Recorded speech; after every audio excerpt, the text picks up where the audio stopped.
एक बार शिव ने अपने तेज को समुद्र में फेंक दिया था। उससे एक महातेजस्वी बालक ने जन्म लिया। यह बालक आगे चलकर जालंधर के नाम से पराक्रमी दैत्य राजा बना। इसकी राजधानी का नाम जालंधर नगरी था। दैत्यराज कालनेमी की कन्या वृंदा का विवाह जालंधर से हुआ। जालंधर महाराक्षस था। अपनी सत्ता के मद में चूर उसने माता लक्ष्मी को पाने की कामना से युद्ध किया, परंतु समुद्र से ही उत्पन्न होने के कारण माता लक्ष्मी ने उसे अपने भाई के रूप में स्वीकार किया। वहां से पराजित होकर वह देवी पार्वती को पाने की लालसा से कैलाश पर्वत पर गया।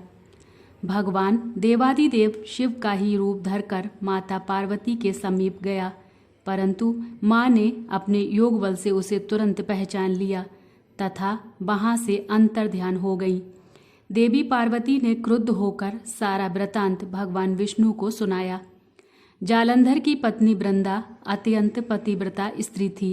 उसी के पतिव्रत धर्म की शक्ति से जालंधर ना तो मारा जाता था और ना ही पराजित होता था। इसीलिए जालंधर का नाश करने के लिए वृंदा के पतिव्रत धर्म को भंग करना बहुत आवश्यक था। इसी कारण भगवान विष्णु ऋषि का वेश धारण कर वन में जा पहुँचे, जहाँ वृंदा अकेली भ्रमण कर रही थीं। भगवान के साथ 2 मायावी राक्षस भी थे, जिन्हें देखकर वृंदा भयभीत हो गई। ऋषि ने वृंदा के सामने पल में दोनों को भस्म कर दिया। उनकी शक्ति देखकर वृंदा ने कैलाश पर्वत पर महादेव के साथ युद्ध कर रहे अपने पति जालंधर के बारे में पूछा। ऋषि ने अपने माया जाल से 2 बानर प्रकट किए।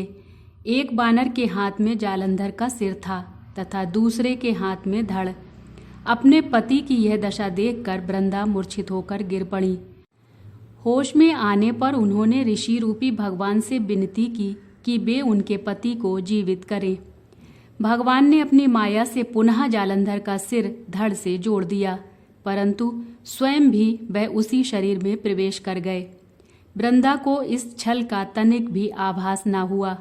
जालंधर बने भगवान के साथ वृंदा पतिव्रता का व्यवहार करने लगी, जिससे उनका सतीत्व भंग हो गया। ऐसा होते ही वृंदा का पति जालंधर युद्ध में हार गया। इस सारी लीला का जब वृंदा को पता चला तो उन्होंने क्रुद्ध होकर भगवान विष्णु को हृदयहीन शिला होने का श्राप दे दिया। अपने भक्त के श्राप को भगवान विष्णु ने स्वीकार किया और शालिग्राम पत्थर बन गए। सृष्टि के पालनकर्ता के पत्थर बन जाने से ब्रह्मांड में असंतुलन की स्थिति हो गई। यह देखकर सभी देवी देवताओं ने वृंदा से प्रार्थना की कि वह भगवान विष्णु को श्राप मुक्त कर दें। वृंदा ने भगवान विष्णु को श्राप मुक्त कर स्वयं आत्मदाह कर लिया। जहाँ वृंदा भस्म हुई वहाँ तुलसी का पौधा उगा। भगवान विष्णु ने वृंदा से कहा, हे वृंदा, तुम अपने सतीत्व के कारण मुझे लक्ष्मी से भी अधिक प्रिय हो गई हो। अब तुम तुलसी के रूप में सदा मेरे साथ रहोगी।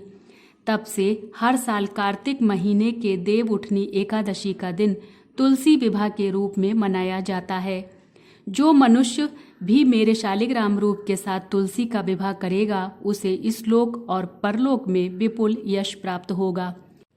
जिस घर में तुलसी होती हैं, वहाँ यम के दूत भी असमय नहीं जा सकते। मृत्यु के समय जिसके प्राण मंजरी रहित तुलसी और गंगा जल मुख में रख कर निकल जाते हैं, वह पापों से मुक्त होकर वैकुंठ धाम को प्राप्त होता है। जो मनुष्य तुलसी व आंवलों की छाया में अपने पितरों का श्राद्ध करता है, उसके पितर मोक्ष को प्राप्त हो जाते हैं। जय श्री कृष्णा। राधे राधे।